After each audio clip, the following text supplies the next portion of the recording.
The Witcher. Part 3. Foltest was slim and had a too pretty face. He was under 40, the Witcher thought. The king was sitting on a dwarf armchair carved from black wood, his legs stretched out toward the hearth where two dogs were warming themselves. Next to him, on a chest, sat an older, powerfully built man with a beard. Behind the king stood another man, richly dressed and with a proud look on his face. A magnate. "A Witcher? From Rivia?" said the king after the moment's silence, which fell after Velerad's introduction. "Yes, your majesty." Geralt lowered his head. "What made your hair so grey? Magic? I can see that you are not old." "That was a joke. Say nothing. You've had a fair amount of experience, I dare presume?" "Yes, your majesty." "I would love to hear about it." Geralt bowed even lower.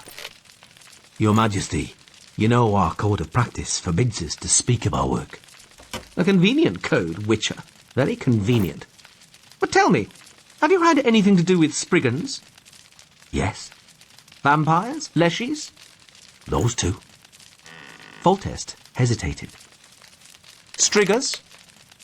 Geralt raised his head, looking the king in the eyes. "Yes." Foltest turned his eyes away. "Velerad?" "Yes, gracious majesty."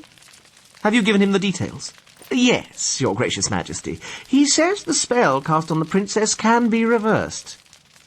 "I have known that for a long time." "How, Witcher?" "Oh, of course, I forgot. Your code of practice.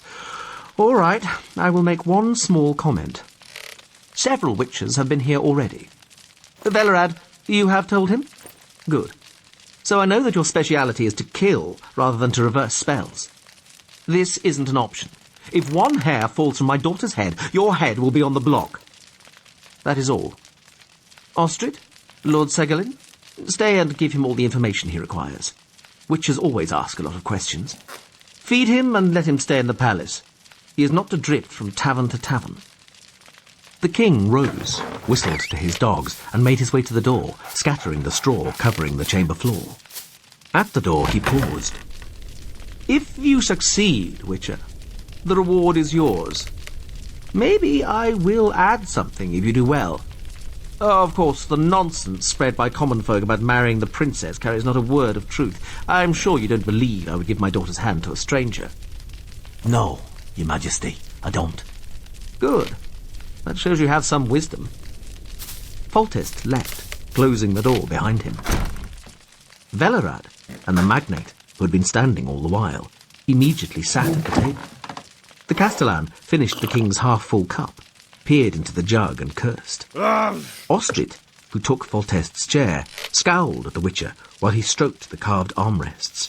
Segalin, the bearded man, nodded at Geralt. "Do sit, Witcher, do sit. Supper will soon be served. What would you like to know? Castellan Velerad has probably told you everything." "I know him. He has sooner told you too much than too little." "Only a few questions." "Ask." "The Castellan said that after the Striga's appearance, the king called up many knowing ones." "That's right, but don't say Striga, say princess. It makes it easier to avoid making a mistake in the king's presence, and any consequent unpleasantness." "Was there anyone well known among the knowing ones? Anyone famous?" "There were such then and later. I don't remember the names. Do you, Lord Ostrid?" "I don't recall," said the magnate. "But I know some of them enjoyed fame and recognition. There was much talk of it." "Were they in agreement that the spell can be lifted?" "They were far from any agreement," smiled Segalin, "on any subject. But such an opinion was expressed. It was supposed to be simple, not even requiring magical abilities. As I understand it, it would suffice for someone to spend the night, from sunset to the third crowing of the cock, by the sarcophagus." "Simple indeed," snorted Velerad. "I would like to hear a description of the princess." Velerad leapt up from his chair. "The princess looks like a Striga," he yelled. "Like the most Striggish Striga I have heard of." Her Royal Highness, the cursed royal bastard, is 4 cubits high, shaped like a barrel of beer, has a maw which stretches from ear to ear, and is full of dagger-like teeth, has red eyes and a red mop of hair. Her paws, with claws like a wildcat's, hang down to the ground. I'm surprised we've yet to send her likeness to friendly courts. The Princess Plague Choker is already 14. Time to think of giving her hand to a prince in marriage. Hold on, Velerad, frowned Ostrid, glancing at the door. Segolin smiled faintly. The description, although vivid, is reasonably accurate, and that's what you wanted, isn't it, Witcher? Velerad didn't mention that the princess moves with incredible speed, and is far stronger for her height and build than one would expect. And she is 14 years old, if that is of any importance. It is, said the Witcher. Do the attacks on people only occur during the full moon? Yes, replied Segolin. If she attacks beyond the old palace, within the palace walls, people always die, irrespective of the moon's phase. But she only ventures out during the full moon, and not always then. Has there been even one attack during the day? No. Does she always devour her victims? Velerad spat vehemently on the straw. Come on, Geralt, it'll be supper soon. Pish! Devours, takes a bite, leaves a side. It varies, according to her mood, no doubt. She only bit the head from one, gutted a couple, and a few more she picked clean to the bone, sucked them dry, you could say. Damned mothers! Careful, Velerad, snarled Ostrid. Say what you want about the Striga, but do not insult Ada in front of me, as you would not dare in the king's presence. Has anyone she's attacked survived? The Witcher asked, apparently paying no special attention to the magnate's outburst. Segolin and Ostrid looked at each other. Yes, said the bearded man. At the very beginning, 7 years ago, she threw herself at 2 soldiers standing guard over the crypt. One escaped. And then, interrupted Velerad, there was another. The miller she attacked near the town. You remember? The Witcher. Part 4. The following day, late in the evening, the miller was brought to the small chamber above the guardhouse allocated to the Witcher. He was led in by a soldier in a hooded coat. The conversation did not yield any significant results. The miller was terrified. He mumbled and stammered, and his scars told the Witcher more than he did. The Striga could open her jaws impressively wide and had extremely sharp teeth, including very long upper fangs, 4 of them, 2 on each side. Her claws were sharper than a wildcat's, but less curved, and it was only because of that the miller had managed to tear himself away. Having finished his examination, Geralt nodded to the miller and soldier, dismissing them. The soldier pushed the peasant through the door and lowered his hood. It was Foltest himself. "Sit, do not get up," said the king. "This visit is unofficial. Are you happy with the interview? I heard you were at the palace this morning." "Yes, your majesty." "When will you set about your task?" "It is 4 days until the full moon. After that." "You prefer to have a look at her yourself beforehand?" "There is no need, but having had her fill, the princess will be less active." "Striga, Master Witcher, Striga. Let us not play at diplomacy. She will be a princess afterwards. And that is what I have come to talk about. Answer me unofficially, briefly and clearly. Will it work or not? Don't hide behind your code." Geralt rubbed his brow.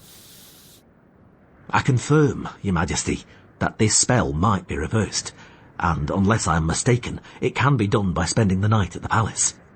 The 3rd crowing of the cock, as long as it catches the Striga outside her sarcophagus, will end the spell. That is what is usually done with Strigas." "So simple?" "It is not simple. First you have to survive the night. Then there are exceptions to the rule. For example, not 1 night, but 3, consecutively. There are also cases which are, well, hopeless." "Yes," Foltest bristled. "I keep hearing that from some people. Kill the monster, because it's an incurable case. Master Witcher, I am sure they have already spoken to you. Am I right? Hack the man-eater to death without any more fuss at the beginning, and tell the king nothing else could be done. I won't pay, but they will. Very convenient and cheap. because the king will order the witcher beheaded or hanged, and the gold will remain in their pockets. The king unconditionally orders the witcher to be beheaded. Geralt grimaced. Foltest looked the Rivian in the eyes for a long while. The king does not know, he said finally, but the witcher should bear such an eventuality in mind. Geralt was silent for a moment. I intend to do what is in my power, he said, but if it goes badly, I will defend my life. Your Majesty, you must also be prepared for such an eventuality. Foltest got up. You do not understand me. It's obvious you'll kill her if it becomes necessary, whether I like it or not, because otherwise she'll kill you, surely and inevitably. I won't punish anyone who kills her in self-defense, but I will not allow her to be killed without trying to save her. There have already been attempts to set fire to the old palace. They shot at her with arrows, dug pits and set traps and snares, until I hung a few of her attackers. But that is not the point. Witcher, listen. I'm listening. After the third crowing of the cock, there will be no Striga, if I understand correctly. What will there be? If all goes well, a 14-year-old girl. With red eyes? Crocodile's teeth? A normal 14-year-old, except that... Well? Physically. I see. And mentally? Every day a bucket of blood for breakfast? A little girl's thigh? No. Mentally, there is no telling. On the level, I think, of a 3 or 4-year-old child. She'll require loving care for a long while. That's obvious. Witcher? I'm listening. Can it happen to her again? Later on. Geralt was silent. Aha, said the king. It can. And what then? Should she die after a long swoon lasting several days, her body will have to be burned quickly. Foltest grew gloomy. I do not think it will come to that, added Geralt. Just to be sure, I will give you some instructions, Your Majesty, to lessen the danger. Right now? Is it not too soon, Master Witcher? And if right now, interrupted the Rivian. Many things may happen, Your Majesty. It could be that you'll find a princess in the morning, the spell already broken, and my corpse. Even so? Despite my permission to defend yourself? Which it seems wasn't that important to you. This is a serious matter, Your Majesty. The risk is great. That is why you must listen. The princess should always wear a sapphire around her neck, or better, an inclusion on a silver chain, day and night. What is an inclusion? A sapphire with a pocket of air trapped within the stone. Aside from that, every now and then you should burn juniper, broom and aspen in the fireplace of her chamber. Foltest grew pensive. I thank you for your advice, Witcher. I will pay heed in... And now, listen to me carefully. If you find the case is hopeless, kill her. If you undo the spell, but the girl is not... normal. If you have a shadow of a doubt as to whether you have been entirely successful, kill her. Do not worry. You have nothing to fear from me. I'll shout at you in front of others, banish you from the palace and the town, nothing more. Of course, I won't give you the reward, but maybe you'll manage to negotiate something from you-know-who. They were both quiet for a while. Geralt. For the first time, Foltest called the Witcher by his name. Yes. How much truth is there in the rumour that the child is as she is because Ada was my sister? Not much. A spell has to be cast. They don't cast themselves. But I think your congress with your sister was the reason the spell was cast, and this is the result. As I thought. That is what some of the knowing ones said, although not all of them. Geralt? Where do such things come from? Spells, magic? I don't know, Your Majesty. Knowing ones study the causes of such phenomena. For us witches, The knowledge that concentrated will can cause such phenomena is enough. That, and the knowledge to fight them. And kill them. Usually. Besides, that is what we're usually paid for. Only a few demand the reversal of spells, Your Majesty. As a rule, people simply want to defend themselves from danger.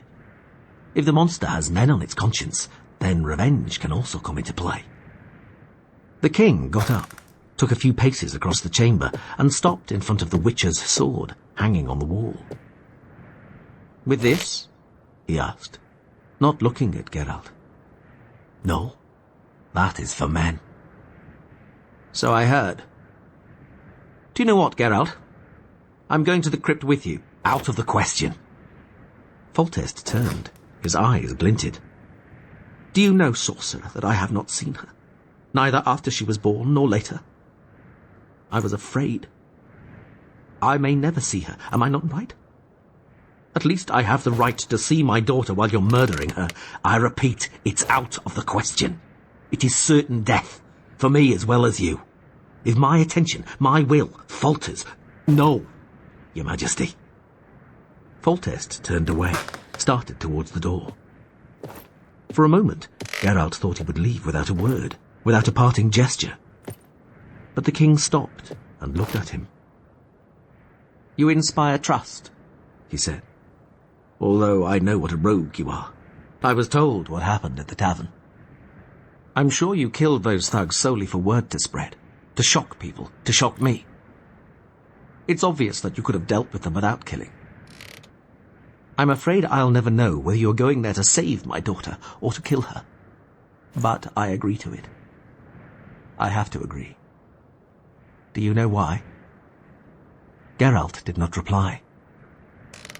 "Because I think," said the king. "I think that she is suffering. Am I not right?"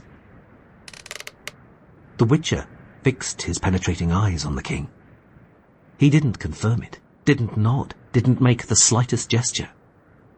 But Foltest knew. He knew the answer.